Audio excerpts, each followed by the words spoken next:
yung problema. Now, gusto kong malaman ninyo, ang pag-usapan na lang dito, walang iba, hindi tayo lalabas. Mag-usap tayo ng COVID at ano ang resulta ng pumasok na yung virus na yan o virus. But I've been pronouncing it virus anyway. Ganon yan. So, hindi tayo maglabas dito. COVID lang tayo at ano ang problema na lumabas sa contamination sa ating bayan. So, let me, para maraming masagot yung maraming tanong ninyo, tatawagin ko si Secretary Bautista ng DSWD para mag-presentation at magsabi sa tao kung saan na yung pera at ano ang nangyari as of now, itong panahon ito. Rod, Secretary Bautista, you can... Fellow Cabinet Secretaries, maayong hapon. Sa mga nanonood ngayon, magandang hapon din sa inyo lahat.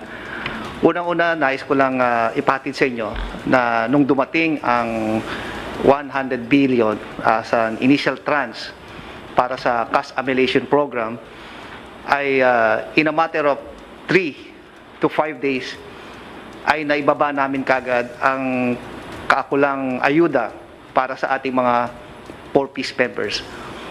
Hindi po tayo masyadong nagkaroon ng problema na to dahil we have a credible list being kept by the DSWD, and from time to time, itong mga beneficiaryo na to ay nakakandak ng cash assistance every month. So hindi po tayo nagkaroon ng problema nito. Kasunod din po noon ay nag-payout din po tayo sa mga transport group beneficiaries. Nakuha lang po natin to ng 2 at saka 3 araw. So ibig sabihin po nito, in a matter of from April 3 hanggang April 7, na-cover po natin ang pagbabayad sa mga 4-piece beneficiaries, other transport groups. Babalikan ko ulit, hindi tayo nahirapan dito dahil mayroon tayong credible list. Noong April 3 po, more than 80 million ang ibinaba po natin sa field offices.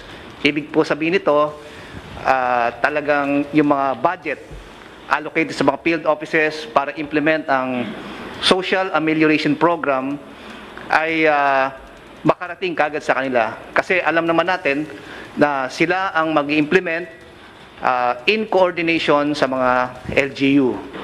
Nung natanggap po nila ang amount na 80 billion, ay dito na po nakipag-coordinate po sa mga local government units sa municipal, city, social welfare development para po i-transfer natin ang pondo sa kanilang LGU. Ang naging konsepto po nito ay sa tulungan ng AFP, PNP, DSWD personnel, other monitoring groups ay tutulong para sa implementasyon ng social amelioration program. Dito po naranasan natin na merong, sabi natin, naging problema kasi po ang listahan ng mga taong babayaran ay hindi po available. Siguro, ang in-expect po namin noon na ang LGU, dahil alam nila ang kanilang constituents, ay they have the profile, the names, the work, and other livelihood activities ng kanilang mga nasasakupan. Dahil po hindi rin nila masyado kabisado o sabihin natin ding may kakulangan sa mga listahan na yon, dito na po nagkaroon ng problema. Pero kung tutusin po natin ay ito po ang unang pagkakataon na dumaan tayo sa sitwasyon na to. Kaya naniniwala ko na sa unang sitwasyon na to, masasabi kong walang perfect na sistema. But as we continue to engage the LGU Municipal City Social Welfare Development Offices, we were able to identify and determine what are the gaps and the shortcomings. And hopefully in due time, we will be able to have it distribute the cash amelioration systematically and orderly. Nais ko lang i-emphasize dito para sa kalinawan ng lahat na ang cash amelioration program ay intended po para sa pamilya. Uulitin ko po, ito po ay intended sa pamilya. So, ibig sabihin nito na ang isang head of the family ay bibigyan po sila ng social amelioration card at dito po nila isulat ang kanilang profile. Bakit natin pinapasulat sila sa social amelioration card? Para po makita kung ano pa ang mga tulong na naibigay sa kanila. May mga pagkakataon na isang pamilya o ang isang miyembro ng kanilang pamilya Okay lang, sir. ay benepisyaryo rin po ng DOLE. Benepisyaryo rin po ng Department of Agriculture or even DTI. Naayon po sa batas ng Bayanihan Law na dapat ang isang pamilya ay makakatanggap lamang ng 5,000 to 8,000. Depende sa minimum wage rate sa isang rehiyon. Ang magiging problema po natin to, kapag hindi po na-validate ang isang pamilya, magkakaroon po ng duplikasyon ng mga benepisyong ibibigay sa kanya. Ano pong magiging epekto nito? Mababawasan po ang mga benepisyaryo dahil ang isang pamilya na nakakatanggap ng, sabihin natin, kung hindi nabantayan, kakatanggap ng 1, 2 o 3 ayuda sa mga iba't ibang ahensya. Pero kung susundan lang yung sinasabi nating isang ayuda lamang, yung mga sobra doon ay maaaring ibigay sa mga nakakarami. Kaya ayun ang ina-emphasize namin talaga na dapat sa pamilya.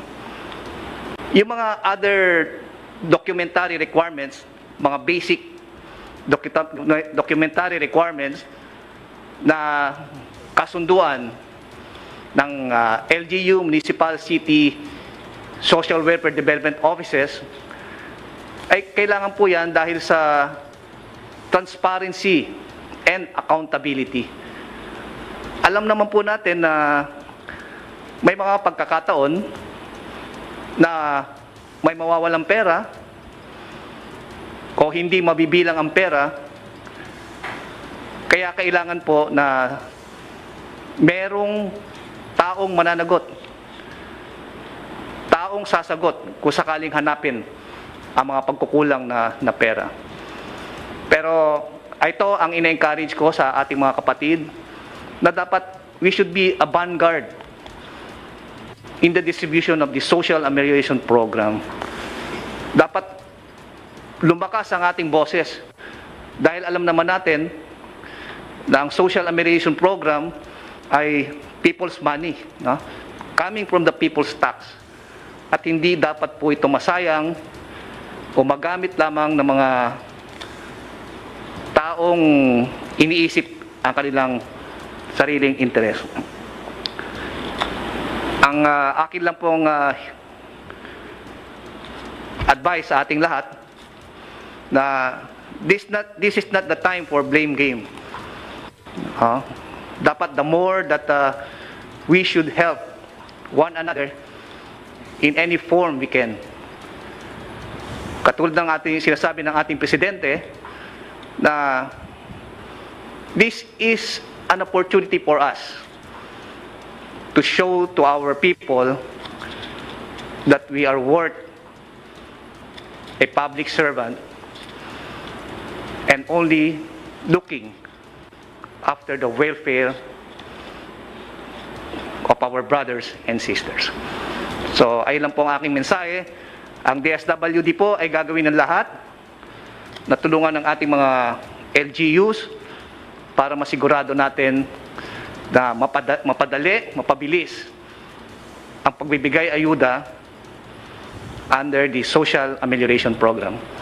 Maraming salamat po. Would like to chief implementor ng ating programa si Secretary Lorenzana sa Department of Defense. Magandang gabi, Ginoong Presidente, mga Magmask ka kasi parang tayong long rangers dito. membro ng kabinete at ating mamamayan. Ako po yung chairman ng National Task Force ng COVID-19. Ito po ang ginagawa ng inyong task force ngayon. Ayos na po yung ating organization. Meron tayong organization ng mga lahat-lahat na transportation, logistics, saka yung communications. Naayos na po natin yung ating mga supplies ngayon. Nakahabol na po tayo ng ating mga PPEs na pinamili po ng PSDBM at saka ng DOH mula China. Halos araw-araw po ang hakot ng ating C-130 ng mga gamit na yan. At ito po, kami rin po ang nagbibigay ng mga nag-distribute itong mga gamit na ito sa mga hospital dito sa Maynila at saka sa probinsya. Tumutulong din kami ng paghahakot ng mga ibang gamit sa Mindanao at saka sa Visayas gamit ng ating mga Air Force planes.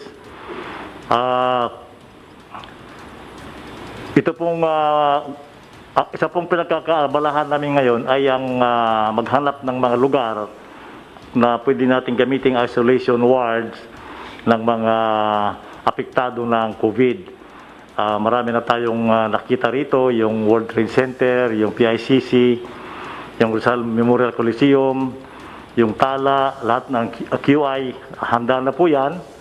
At saka kahapon, nagpunta kami doon sa Philippine Arena ng INC ng Iglesia de Cristo at kami nagpapasalamat kay kapatid Eduardo Manalo kasi inoffer niya yung kanilang facilities na kung magagawa natin yon ay 2,000 beds ang ating magagawa ron. So huwag po kayo mag-alala, kami po ay mayroon tayong mga tao na mamahala ng mga dapat gawin ng ating probinsya. Kami po ang taga-implement lahat ng mga gagawin sa lupa. So huwag po kayo mag-alala at kami po nandoon ng araw-araw at 24 hours a day. Maraming salamat po.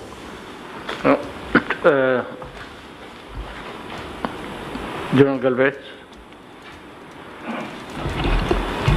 Sa ating mga kababayan, mag-report lang po kami na talagang yung plano po natin na National Action Plan ay on track. Yung capacity natin ng DOH ay lumalakas na po ngayon.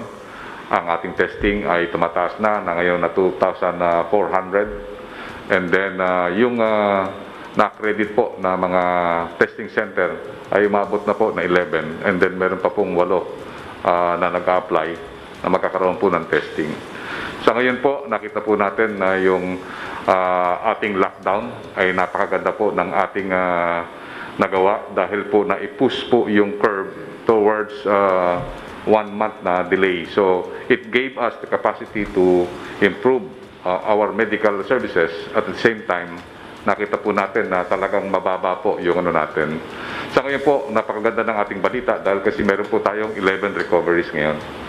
Kung titingnan natin sa ibang bansa, napakataas ng kanilang death rate. Sa US, they have 1,000 every day. Sa atin, nakita natin, sa atin hindi pa tumataas ng 30 o nakikita natin nagdaan lang ng 8 hanggang 5 o hanggang mataas sa 10. Itong mga ito, nakikita natin napakaganda ng ating preparasyon kumpara sa ibang bansa. Nakikita natin na ngayon ang Japan na napakayaman, ang kanilang health services hindi maka-accommodate ng mga nangyayari sa kanilang mga cases. Same so with Singapore, they conducted the lockdown.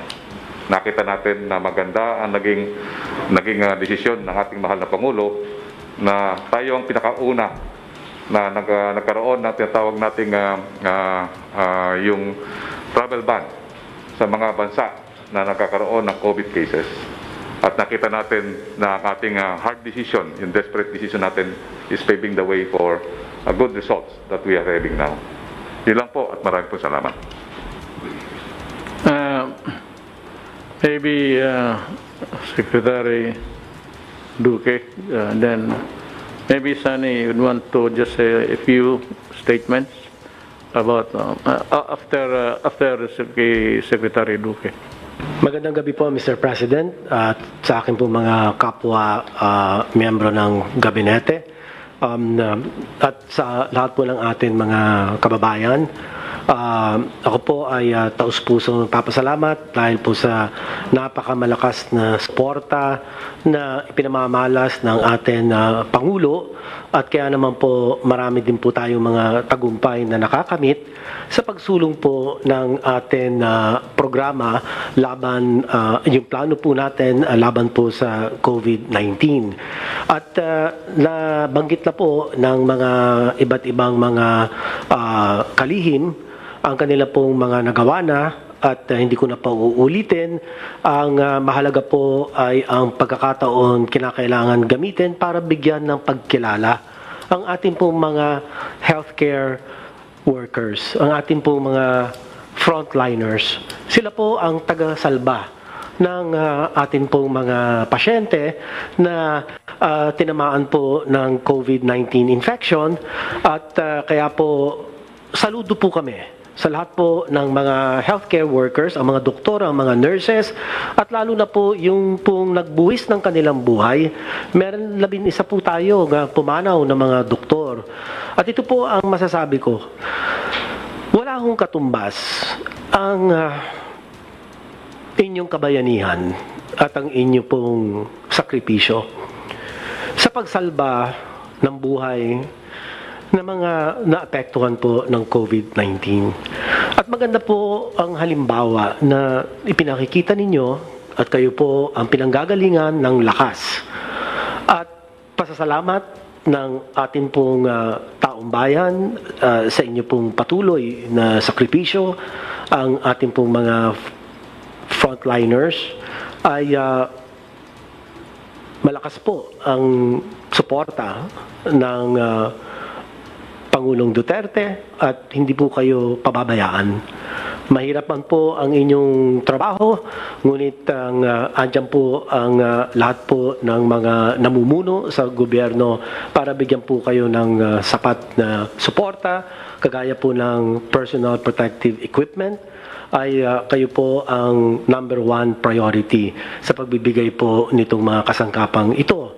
At ganun din po sa atin pagpapalawig ng pagsuri ng atin pong mga specimen, ay ang mga healthcare workers din po ang number 1 priority. So ito lang po ang akin masasabi, at pagka iahambing po natin ang bilang ng mga may impeksyon sa Pilipinas, ay isa po tayo sa may pinakamababa na bilang sa 3,764 po ang bilang as of yesterday, at ang ito pong bilang na ito ay lumalabas 2 ang total case per 1 million population. Isa po tayo sa pinakamababa, at kung ihahambing po natin ang mga mayayaman bansa, ay di hamak na malayo po ang atin na ranggo. Kung titignan po natin, ayan po, malinaw naman po sa mga listahan na nakalagay po sa COVID World Tracker, ay isa po tayo sa may mababa na rate of infection. Kaya ito po ay nagsasalamin ng mga desisyon na ginawa po ng ating mahal na Pangulo, at dalawa po itong napakamalakas na desisyon. At kanya po talagang nakatulong po ito sa pagpigil ng pagkalat ng COVID sa Pilipinas. Ito po yung atin travel restriction, absolute travel restriction, na ibinaba po ng ating Pangulo doon po sa mga manggagaling sa bansang China noong pong Pebrero. At pangalawa pong magandang at malakas na desisyon ng ating Pangulo ay ang pag-lockdown, yung ating pong enhanced community quarantine. So ito po ang dalawang kadahilanan, pangunahing kadahilanan kung bakit po ang bilang ng COVID infection sa Pilipinas kung iahambing sa ibang mga bansa ay mababa po talaga. So ito lang po aking masasabi. Maraming salamat po sa suporta ng ating mahal na Pangulong Duterte. I'd like to call Secretary Dominguez of the Finance to just say a few words. Still, you have said a lot, but you might want to just give a statement to this meeting.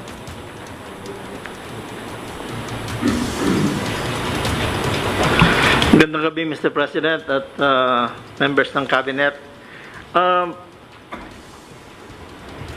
Before we start, tignan natin kung saan tayo nanggagaling sa in terms of the economy ho. Nung pumasok kayo noong 2016, ang order niyo ho sa amin ay is to manage the economy for the welfare of the Filipino people. Ang ibig sabihin nun, lahat ng collection natin ng taxes should be collected efficiently at lahat ng gastos natin should be very conservative and really wag tayo magwaldas ng pera. So, ang resulta ho nun ay maganda yung position ng economy natin. So, kaya even though we have a bad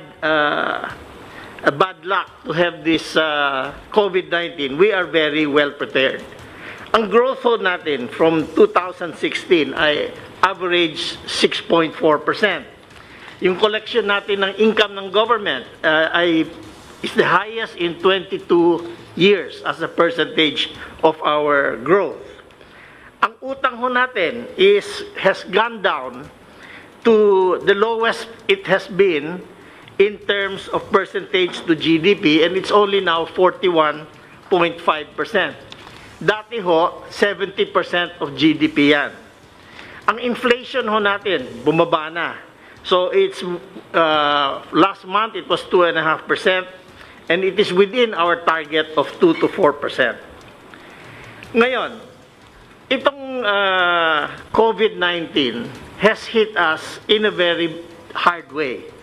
Ang katotohanan lang, ang estimate natin, our GDP growth will be 0 or minus 1%. Ang temporary unemployment natin will be 1.2 million workers. Pero this is in comparison, lowest unemployment rate ever achieved in the Philippines. For the economy so, tignan din natin yung budget deficit natin from 3.2%, lalaki ng 5.3%. In other words, we will be spending more than we will be collecting. But we are spending more in order to save the people and make sure that they have food on the table during this time. So, ang debt to GDP natin ho, tataas ng from 41%, siguro aabot ng 47%. Pero that is still very low in compared to our neighbors. May isang neighbor tayo na 80% of GDP ang utang nila. Ngayon, nagpapasalamat ho ako na the legislature gave you the power to reallocate the budget so that we can meet the new how would you say, the new priorities now, which is the COVID, which is brought about by the COVID. So the economic managers and the central bank have put together a fiscal and monetary actions of a value up to this date of 1.17 trillion pesos, or 5 to 6% of the GDP, we have a long breakdown of how we have this program, but mostly it was to provide subsidies for the low-income families and workers of the small and medium enterprises. We also spent a lot of money, about 600 million pesos for health care and COVID items, and the central bank has provided 830 billion pesos in liquidity for the economy. So, this is what we have done so far. Ngayon, right now, we are working on our recovery or our bounce back program. But to do that, we have to analyze first what is the damage to the economy. So we have a survey, and we have already received 44,000 respondents, and we will analyze that para matignan natin kung saan ang malaking damage sa tourism, sa manufacturing, at saka anong mga companies na natamaan ng masama, either small and medium enterprises or yung mga big corporations. So we are also coming up with the program to continuously borrow more money to support the Philippine economy and our fight against this COVID. Right now, tinatap natin yung mga kaibigan natin sa ADB at saka sa World Bank. And we will probably be borrowing mga 5.6 billion US dollars from them. Kung kulang pa ito, we will go to the commercial market. Pero okay naman ang credit rating natin. Tumaas nga, BBB plus na tayo, the highest ever. So we are confident na we have the financial capability to bridge this problem of that COVID has brought us. So we want to assure all our citizens na at this point in time, we have the money, although we have to realize na hindi naman endless yung pera na ito. So kailangan we have to spend it correctly. Hindi yung for wasteful expenditures. So the program is to spend first to help the poorest families, and then to help the small and medium enterprises, and then to provide support for the companies that are supported by their banks. So, Mr. President, you have created an economy that can stand a hard hit, and I think the Filipino people should thank you for your very conservative economic policies. Salamat, Secretary Sunny Dominguez. Before we end, I'd like to make a recap. Ako na ang mag-summarize ng ano yung mga pinagdadaldal namin dito. Sabi ko, hindi tayo lalabas sa COVID. That's the topic. At yung mga problema na ibinigay ng COVID sa Pilipino. One is that marami na pong report sa akin na yung mga taong ngayon na nagtitira sa upahan ng mga bahay ay they are being pressured to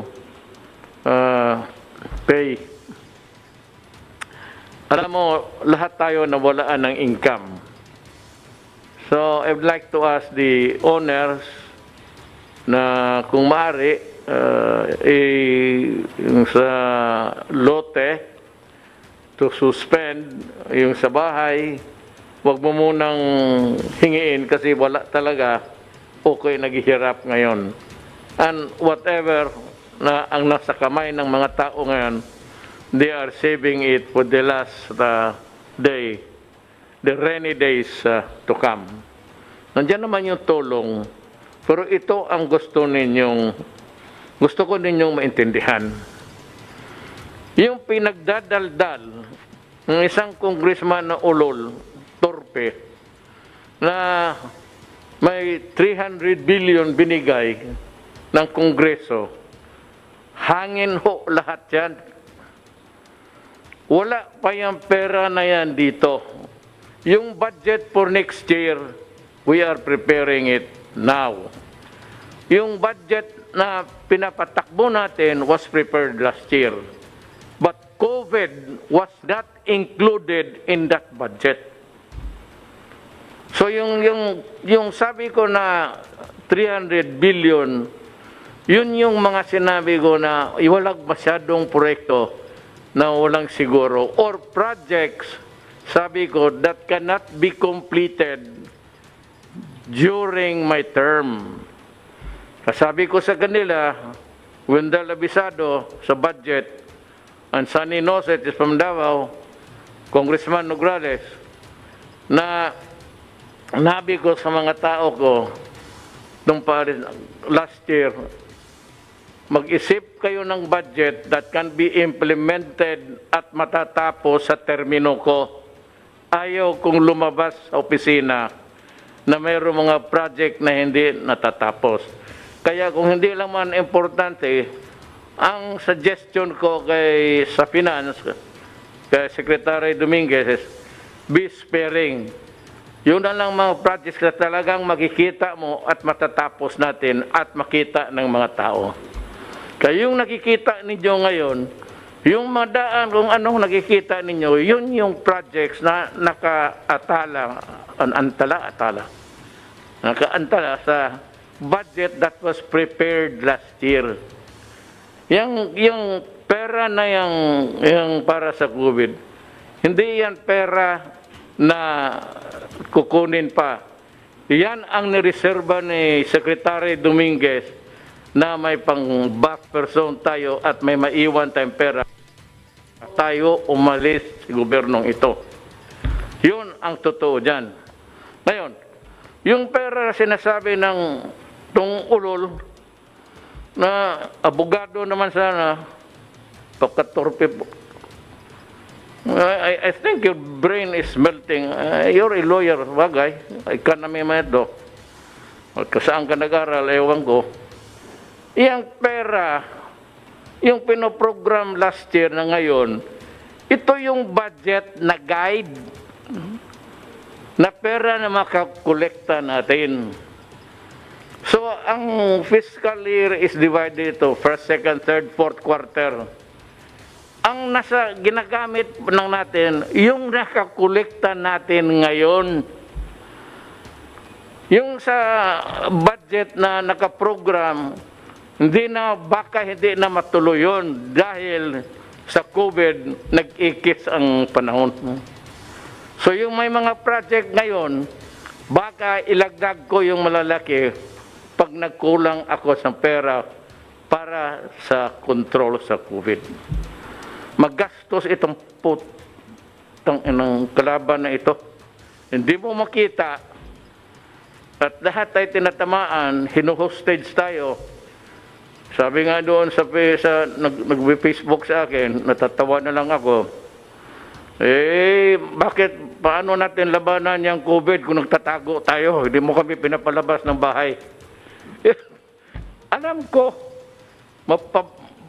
minsan bastos ako magkwento, magbiro.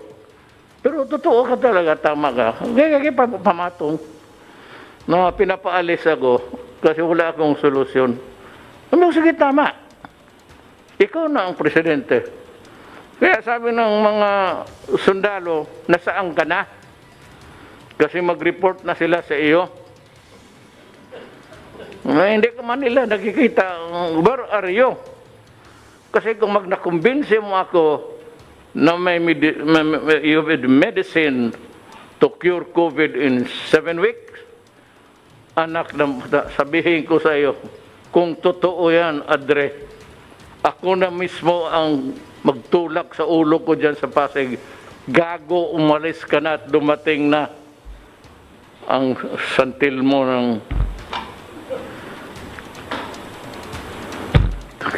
Ayan yung what is so exasperating is that we are trying our best. Sa limitado natin, sabi nga ng Secretary Dominguez, may pera. May gobyerno Kaso lang, hindi ito para para sa lahat ng panahon. So, kasi bakit masabi mo, wala tayong kinikita ngayon. Ano yung budget na sinasabi niyang intelligence fund? Wala pa yan. Kukolektahin pa yan para sa second quarter at magkolekta para sa third quarter. Hindi yan, pagkaintindi kasi, pag naniniwala ko sa mga ugok na yan, na yung 300 billion nandyan, o ito Duterte, o Kongreso, 300 billion, iyo yan. Sige, kaso, hindi ho ganon. Alam mo bakit? Wala pa yan. Ginusto ko man, hangin pa yan, magaganon ako sa ere. Kasi wala pa. Ang budget, ang guide, prepared last year, ang budget nga. Pero yung pagpatakbo ng what's inside the budget is really the money that will be collected by the finance people ni Secretary Dominguez. Wala pa yan. Kung sabihin na saan ang pera na 300 billion, ewan ko kung kaninong bayag mo yan makuha. It's not there.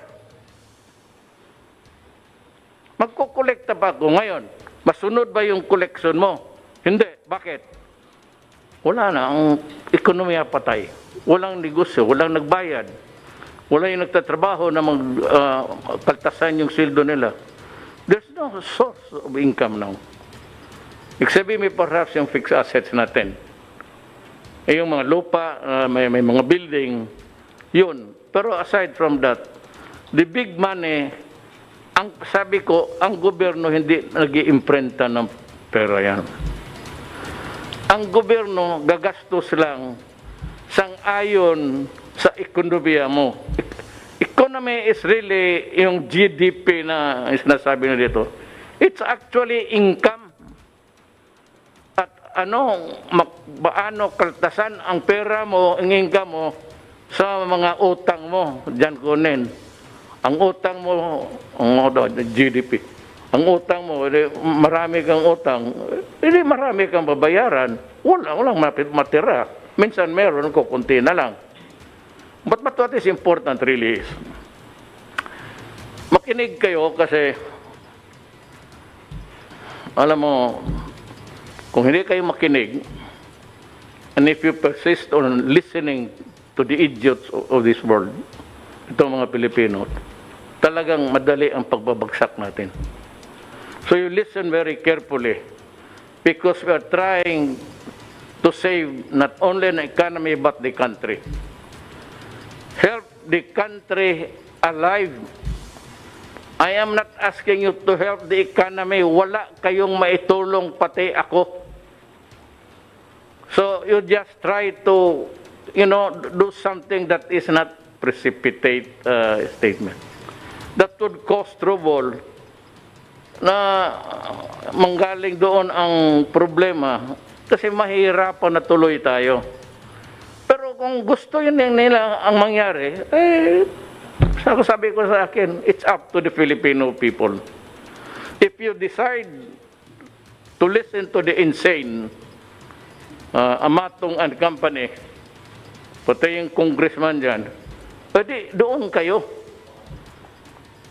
Ngayon, kung magsabi kayo, saan na yung pera namin na 300 billion? Wala pa po yan. Kukolektahin pa yan. O yung sabi, 270 million. Wala pa po yan. Kukolektahin pa yan for the second and third and fourth quarter sa ating kikitain. Yan ang totoo dyan. So, lamang mo lang na yung mga, alam mo, may panahon, yung mga lessors, do not tempt the gods. Kasi pagka hindi ito naayos, ang COVID, mapurnada talaga tayong lahat. Huwag din yung madaliin. Sabihin ko sa inyo, think of a COVID ganitong sitwasyon, tatakbo ito ng 2 years. Ngayon, anong silbi nagawa? Hindi lang ako, lahat. military, police, doctor, the medical world especially. Andi yung itong mga pulis na awa ko, checkpoint. Butit na lang early on my term may ginawa ako para sa inyo. Isipin na lang kung na ito na nakikita ko na noon pa. Ito itong COVID na ito, sinusundan ko talaga. Kasi sinasabi, Jimmy lately, hindi ho, ako ang pinakaunang lahat nag-lockdown. Kasi nasusundan ko na ang istorya. At sabi ko, nagbabasa naman ako, different sources of knowledge. Facebook, everything. Lahat na what I can get my hands on to study the matter because presidente ako. Dumating nga ngayon itong solusyon. Ano ang solusyon? Kaya maghintay kayo, lessors, nagpaparenta. Huwag ninyong madaliin kasi baka wala na tayo o wala ka na magkolekta. You not be even sure if you'd still be around to collect the money. Kaya naghihingi ako, huwag mong pahirapan ang mga tao. Kasi pag ang tao, in-evict mo, walang korte. Hindi naman ako nagpakamarunong pa sa mga judges o the judicial department of the government. Kung magsabi ng i-evict mo yung tao ngayon sa bahay, sabihin ko talaga sa Sheriff, putak, huwag mong sundin yan. Kung ako nag-warning lang ako, ipilitin ninyo hindi makabayad ang pamilya, itapo ninyo, sirahan ninyo yung bahay.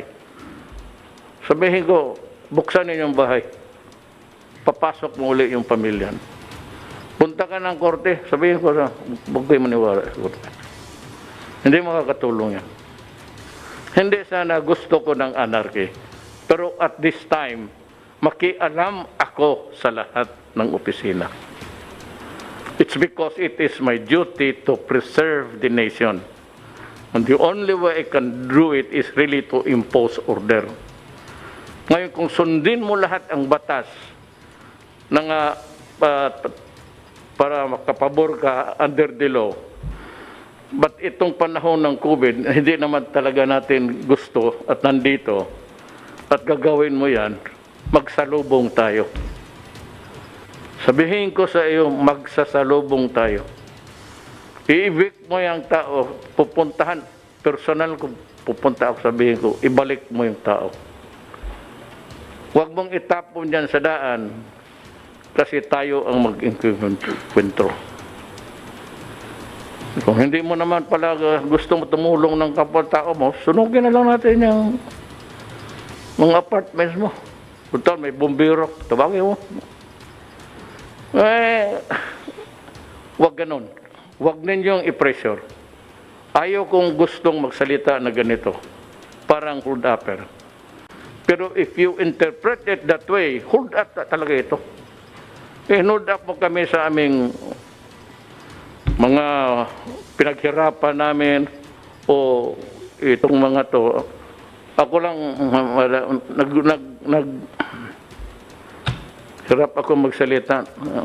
Sikip ko kasi lahat sila mas uskara.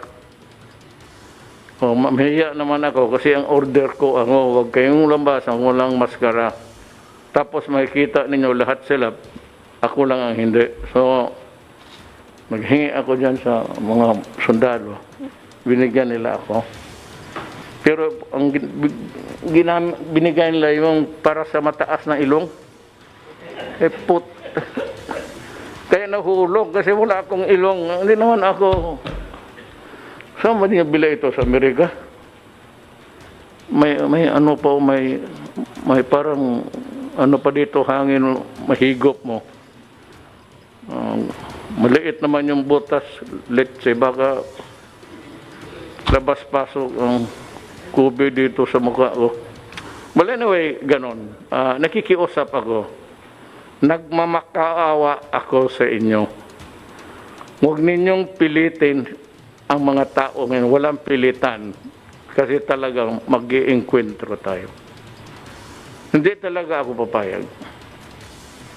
Huwag ninyong akong pilitin to go against the law. Because if the law says that you are entitled to this and that, but it will work sa kapwa-tao mo ngayon, biro mo, ipresyo mo, paalisin, ay puta. Sabi ko, maghanap ka ng panahon sa buhay mo. Kung may buhay pa tayong makarating. Alam mo, ulitin ko. COVID, anong sagot? Vaccine. Walang vaccine, COVID stays. Yan ang totoo. Bigay ko sa inyo ang totoo.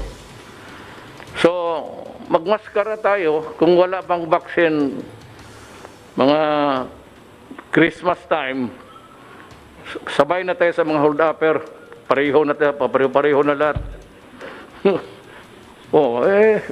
Itong bisa ng mga unggoy. Di, sabay na tayong lahat. Hold-upper na tayo.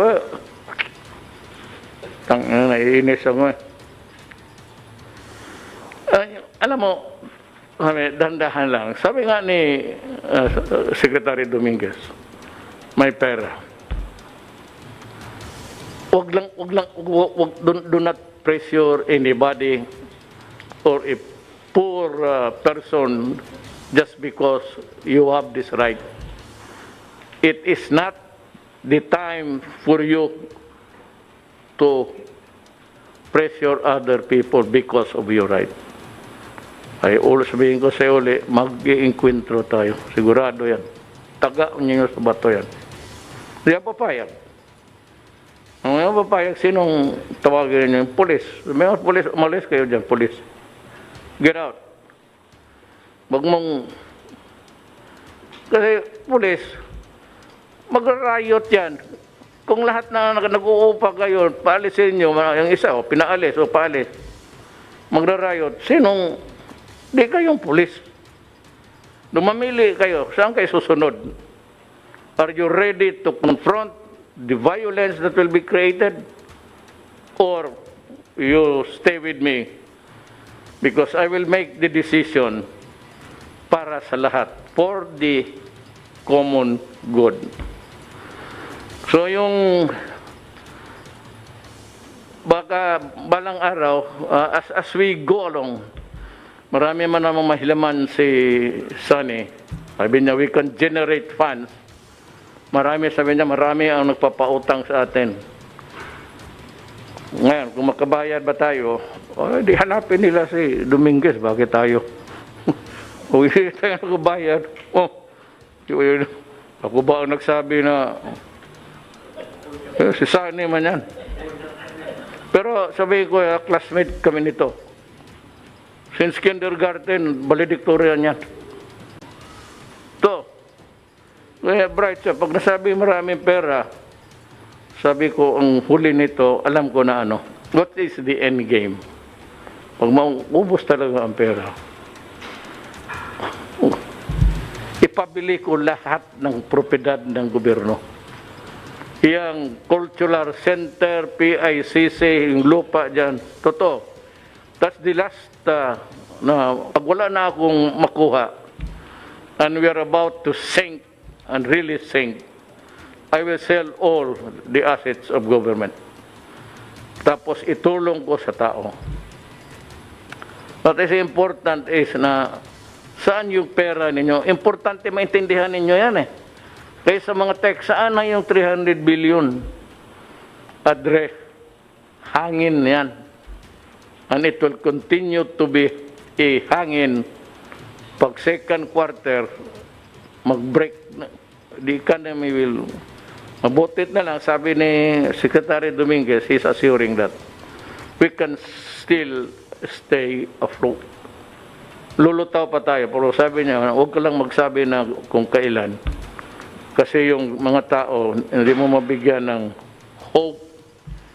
Ako, magbigay ako sa inyo ng hope. For the time na nandito ako, ako ang control, ibigay ko lahat.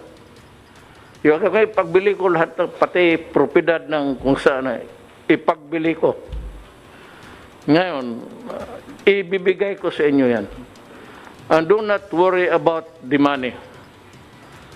Kung yung pagdating yung lahat ng committee na membro para mag-aral kung magkano ang presyo saan, ibibigay ko sa mga opposition. Ibibigay ko sa torpe na abogado nito. Pati ang gawain kong chairman si Amatong. Sige, kayo ang mag-negotiate para wala kayong duda sa amin. Kung ano lang kikitain. Kung napagbili ang cultural center ng 50 mil, wala tayong magawa. Yun ang negosasyon nila. Ayaw ko makialam kasi anong bakit. Sabihin mo yan, pag bilyon-bilyon yan. Magkano ang kickback nila?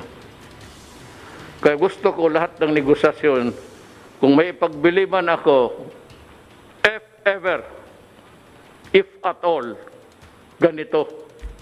Mag-usap kayong magkano ang valuation, magkano yung renta dyan sa mga complex, magkano ang bayad nila. Bigay ko yan sa, siguro 5, dawala lang ang membro na taga-gobyerno. Sige. Kayo ang mag-negotiate. So, uli, yung sabi nga nila, hindi yan individual. Be counted by families. Kayo itong Pilipino. That is a lesson. There's always a lesson to be learned. May leksyon talaga ang buhay. Kaya hindi kayo maniwala, ngayon dumating yan sa inyo, kung hindi kayo, except those na nakuha talaga nila ang sakit because wala silang choice. Kaya mga doktor namatay, mga pulis, humaharap sila mga nurse, may tama silang lahat. Kaya yan sila ang pinagdadasal ko number 1. Na lahat ng nasa ospital ngayon, yung lahat na nakipag-ugnayan sa may sakit sa mga bahay-bahay. Unahin mo yan sila, Diyos. Ipanghuli mo na lang itong akin dito kung paano mo total. Amigo, pag hindi, pati itong totoo yan, ha? Nandito kami sa harap ng Pasig. Balikan ko yung mga sunod bibigyan. Outside of yung nakalista na sa budget. Yun lang ang budget. Yun yung mga pangalan na sa barangay list. Kaya pag wala ka doon, hindi ka talaga mabigyan. Ngayon sabi mo, paano kami, Mayor, patayin mo kami sa gutom? Well, the men on the ground will know. They're human beings. Rule, puro general to General Bautista, General Rosena, and General Galvez. They will look for a way to help you. Hindi ka na hinanapabihan. Yung talagang nawala sa linya, you also might want to take it up with your mayor or barangay captain. Ang pag-asa natin is including UP. Itong atin, ipagmalaki rin natin ang mga doktor natin. Bright. Kasi over time, yung nag-survive kasi ng COVID, nagkaroon na kayo ng... Kasi ang COVID, hindi yan nana, hindi yan sugat. Hangin yan na nasa hangin. Ang problema noon, kung maghintay ka lang mag-atsi, tapos palayo kang. Ngayon, yung germs niya, nilalabas na niya, kung malapit ka, pagdating ng hangin, yung binubuga niya doon sa hininga niya, o sa gip mo, kaya maraming nagkaroon ng pandemic. Italy suffered, magkano ang sa Italy nga namatay? 10,000? 15. We're trying to figure out how Sunny can come up with yung mga nabawasan yung iba naman kasi nag-retired na, hindi na nakapag hanap buhay. Yung iba nag-asa lang kasi yun ang propiedad ng nanay pati tatay nila, hindi nang magtatrabaho. We are looking for a way how government can help. Pag mag-asa lang tayo na sabi ni, anong ibig sabihin ni yung credit rating natin, BBB, B plus, ibig B plus, yung ang one of the highest na magpahiram sa atin kasi marunong tayo magbayad, marunong tayo maghiram at marunong tayo magbayad on time. Kaya yung sinasabi ni Secretary Dominguez, ang credit rating natin is B+, which is halos nasa A na. So, magkano utang natin? Well, it could go into trillions. But ang Japan is 300 trillion ang utang. Pero gumagana sila kasi ang ekonomiya nila, they have the capacity to pay. Baski trillion, ang kumikita naman sila ng trillion rin. Ang mga taga-UP natin, yung gumaling na, nagkaroon na yan sila ng antibodies. Ibig sabihin, matatag ang antibodies nila. Matanda, bata, wala, babae, lalaki. Pag nag-survive ka ng COVID, ibig sabihin yung antibodies mo, yung panlaban mo sa virus nasa iyong katawan Hindi antibiotics, hindi penicillin, hindi biologics, hindi lang. Ang katawan mo mismo ang mag-produce ng produce ng mga sundalo, lalabanan ang COVID. Ang mga taga-UP, they are trying to figure out yung nakalabas na sa lahat na magmabuting loob kayo. And I think kung ako, I should volunteer.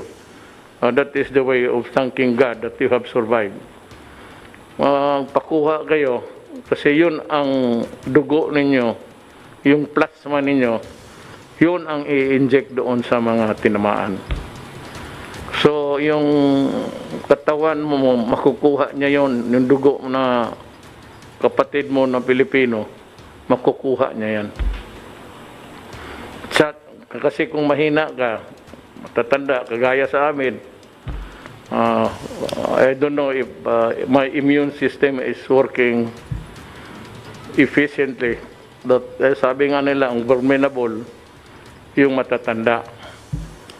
So anong solusyon, Duterte? Mayor, COVID, vaccine, bakuna. Kagaya ng kagat ng aso, that's the nearest that I can think of. Pag nakagat ka ng buang na aso, pag hindi ka na injection ng anti-rabies, you will die. Sigurado yan, walang antibodies, antibodies yan. Pag hindi ka nabakunahan, patay ka.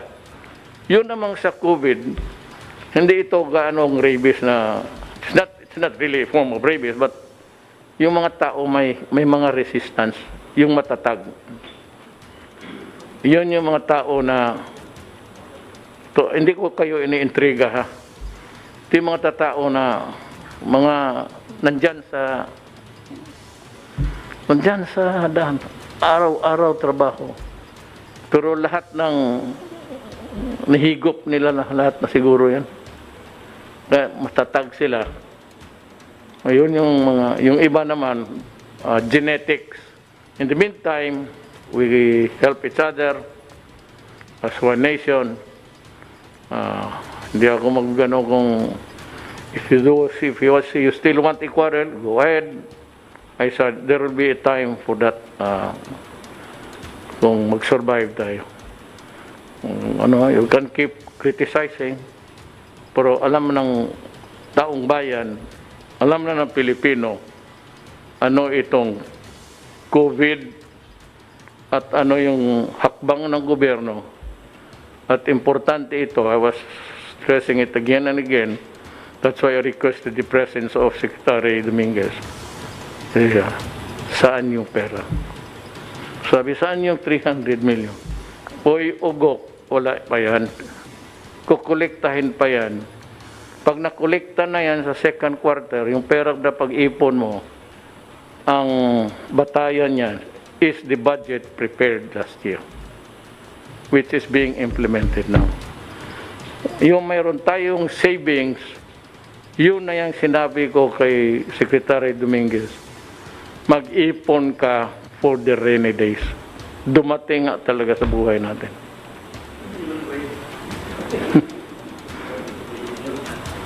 Ni rainy bagyo. Kaya nga, if you have a better idea, o yung namakarunong makinig ninyo sa TV, o hayaan mo, sige, sabihin mo sa kanila, they can come here and I can turn over. Sabihin ko ang cabinet, pati kay Secretary Lorenzana, sumunod na kayo doon sa kanila. Sila magpatakbo kung paano nila pa. Maraming salamat po, Pilipino. Ako po ay inyong utusan at lahat kami dito ngayong gabi. Again, salamat po.